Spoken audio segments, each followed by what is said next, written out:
Hər kəsə salam uşaqlar. Bugün 6-cı sinif riyaziyyatdan səhifə 27, 28 və 29-un izahına baxacağıq. Birinci sualla başlayaq.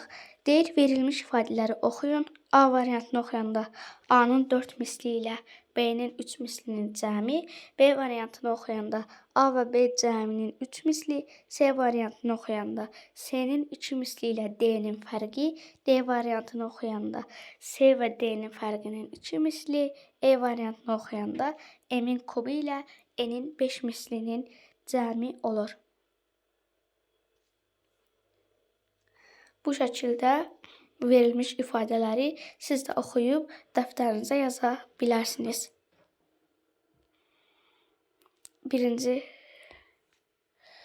İndi birinci misalı, birinin A variantının yazılışını verəcəm. Digərini ona uyğun eləyin.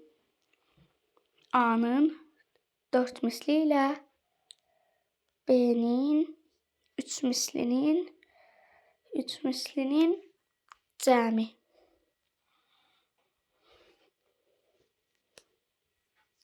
Nəysə, ikinci misal ilə davam eləyək.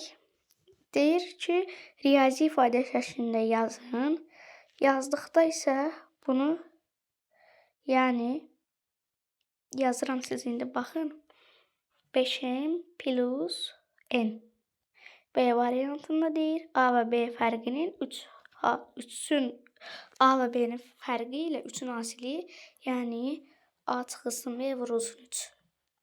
C variantında deyir, C-nin 4 misli ilə D-nin 2 mislinin fərqi, 4C çıxılsın 2D fərqi, çıxma. D variantı da x-in kubu ilə y-in kvadratı dedikdə x üstü 3 plus y üstü 2. İndi isə davam eləyək 3-cü misal ilə. 3-cü misalın cavablarını sizə verirəm və izahları ilə baxın. Deyir 2A plus B-ni tapırıq. A 2 olduqda 4, üstünə 3 bizə 7-ni verir. Digərində mənfi 3-ü 2-yə vurursunuz, mənfi 6. Üstə gəlsin B, 4, mənfi 2-ni verir bizə. C variantında mənfi 4-ü 2-yə vururuq, mənfi 8. Mənfi 8-in üstünə gəlirik, mənfi 3-ü, mənfi 11. Digərində isə 3-ü 2-yə vururuq, 6. 6 üstə gəlir, mənfi 6, 0. Digərində isə mənfi 10 üstə gəlir, mənfi 2, mənfi 12-ni verir bizə. B variantına baxaq. B variantında deyir, M-in kvadratı ilə 5N-in fərqini tapırıq. 3-ün kvadratı 9, 9 çıxılsın 20. 9 çıxılsın 25, hətta mənfi 16. B variantında da mənfi 2-ni kvadrat üzərdə üstü cüt olduğuna görə, cüt olduqda bildiyiniz kimi mənfilərdə cüt, tək olduqda isə tək olur. Burada cüt olduğuna görə mənfi 2 bizə 4 çıxılsın 20 verir. Bu da bizə yenə mənfi 16-nı verir. Digərində isə mənfi 4-ü kvadrat yüzəltdikdə mənfi 16-nı, müsbət 16-nı, mənfi 5 kvadrata yüzəltdikdə isə mənfi 25-i verir. İndi digər misala keçək.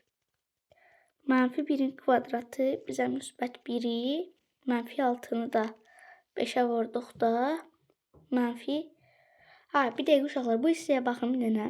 Burada, baxın, mənfi 5 deyir. Mənfi 5-i mənfi 5-ə verəndə müsbət olur. Ona görə 16 çıxılsın. Mənfi 25 yazırıq bunu. Baxın, buradakı mənfi ilə buradakı mənfi bir-birinə dəyər müsbət olur. Bu hissədə isə mənfi 1-i kvadrata yüksəldirik 1, mənfi 6-nı mənfi 5-ə vururuq, müsbət 30, 1 üstə gələk 30 bərabərdir 31-ə. Baxın, buradakı mənfilər yenə, bu mənfilər bir-birinə dəyir, müsbətə çevrilir. Bu da bizə toplama işarəsi olur.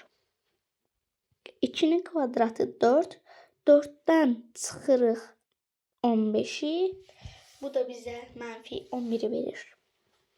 Mənfi 11. Digər məsələyə baxaq. Burada Burada yenidən dördüncüyə baxdıqda görərik ki, ifadə yazmalıyıq. Deməli, tapşırığa uyğun dəyişən ifadə yazın. Dəyişənin verilmiş qiymətində hesablayın və əlunan nəticəni izah eləyin.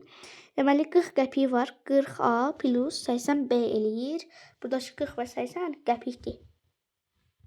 Lalə nə qədər A variantını yazdıq. B-də isə A 5 olduqda 202 manat, B 10 olduqda 880 manat, 2 və 8-i topladıqda isə bu bizə verir 10-u.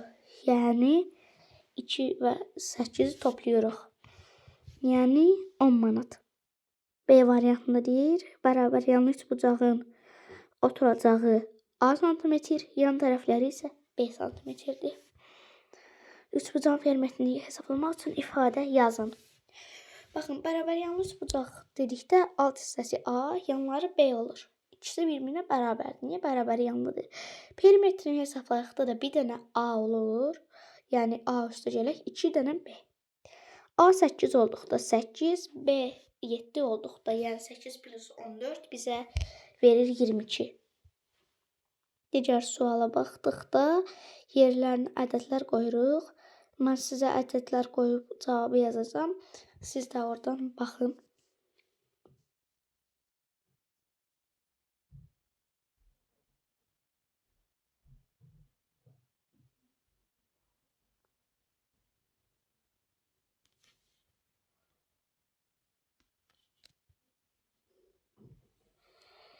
Gördüyünüz kimi uşaqlar yerinə ədədlər qoyub yazırıq. Siz də bu şəkildə yaza bilərsiniz.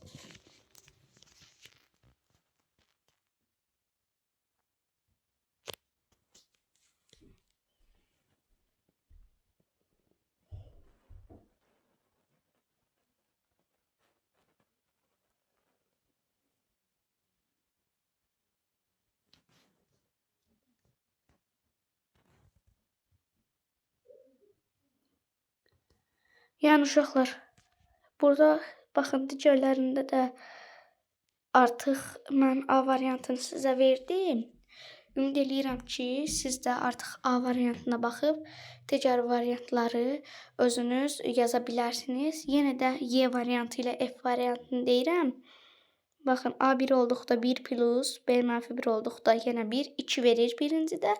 Digərində A-nın kvadratı, yəni 1-in kvadratı 2, üstəgəl B mənfi 1, bu da 1 verir və digər tərəf daha böyükdür. F variantında da eyni şəkildə yaza bilərsiniz. İndi yenə də digər variantları yaxınlaşdırıram, baxın.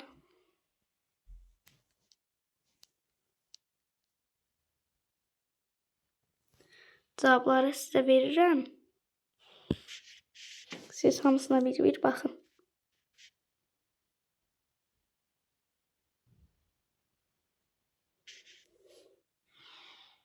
Yəni birinci tərəf daha böyük oldu. Birində cavab 34, birində 30 çıxdı. Birinci tərəf daha böyükdür. Bu şəkildə siz bütün misallara baxın.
Uşaqlar gördüyünüz kimi belədir. İndi isə əmsal ilə davam eləyək. Öncəliklə bildirim ki, əmsal nə deməkdir? Əmsal daha çox dəyişən olan ifadələrlə işlənir. Məsələn, mən yazıram ki, 2x plus 3y. Buradakı əmsal dəyişənin, yəni y və x-in qabağında olan ədəd 2 və 3-dür. Yəni, burada ortada toplama işarəti olduğuna görə 2 və 3-ü toplayırıq, bizə verir 5. Yəni, əmsal 5-ə bərabərdir. Bu şəkildə misalları tapaq. A variantında əmsal 8, B variantında əmsal 12, C variantında -17, D-də 0,5, E-də isə 4-də 3-dür əmsallımız. İndi buna əsasən digər şeylərə baxacağıq. Baxın, 1 olduqda əmsal 1-ə, qabağında ədəd olmasa da ola bilər. -1 olduqda əmsal -1-ə bərabərdir. 8-də ortada vurmadır. Əmsal M-in qabağında 4-dür. 4-ü vururuq biz 2-yə. Niyə? Ortadakı işarə vurmadır. Eləyir 8. Əmsal 8-dir. B-də əmsalımız 7-dir və 7-nin yanındakı -3-dür. Bunları vururuq, -21-dir. C-də 4 və 3-dür. Bunları bir-birinə vurduqda əmsal 12-dir. D-də 0,5 və 6-dır. Bunları bir-birinə vurduqda 3. Y-də isə 6 və 3-də 2-dir. Bunları da bir-birinə vurduqda 4. İndi digər misalıya baxaq, yəni 9-cu məsələyə. Burada da ifadələr toplanıcı cəmi şəklinə yazın, dəyişən olan toplananların əmsalını tapın deyir. Baxaq A variantına. 7 və 3-dür. Burada artıq əmsal 4-ə bərabərdir. Niyə? Çünki bu -3-dür. Əmsal ona görə 4 olur. Baxın, burada C-nin qarşısında heç nə yoxdur. O sanki 1-dir onun qabağındakı əmsal. Burada da C-nin qabağındakı işarə mənfi olduğuna görə bu -1-dir. 4 ilə -1 də 3 verir bizə. 5 və 3 8 verir bizə. Toplamada ortadakı işarə ona görə. 7 və -7 bizə 0 verir. Y variantında artıq burada əmsal 3 dənədir. Yaxınlaşdıraq. -6, 2 və 5. Bu da bizə 1 verir. Digər misala, yəni 4 və -5 bizə -1 verdi. 10-cu tapşırığa baxaq. Dəyişənə olan ifadələri yazmaqla sualları cavablandırın və əmsalı tapın. Deyir, sürəti A saatda kilometr olan avtomobil A və B məntəqələri arasındakı məsafəni 6 saata qət etdi. A və B məntəqələri arasındakı məsafənin 3/2 hissəsi nə qədərdir? Yəni, bu bizə 6A-nı verir. İndi 6A-nın 3/2-sini tapanda 6A-nı vururuq 3/2-yə. 6A-nı 3-ə böldükdə 2A verir bizə. 2A-nı 2-yə vurduqda 4A verir bizə. Daha sonradan indi 4A oldu, yəni cavabımız. B variantda deyir, endirimdən əvvəl qələmin qiyməti P manat idi. Qiymətlər 20% ucuzlaşarsa 8 qələm alan alıcı neçə manat ödəyər? Baxın, endirimdən əvvəl deyir ki, bizə P manat idi. Yəni, P 100% olubdur.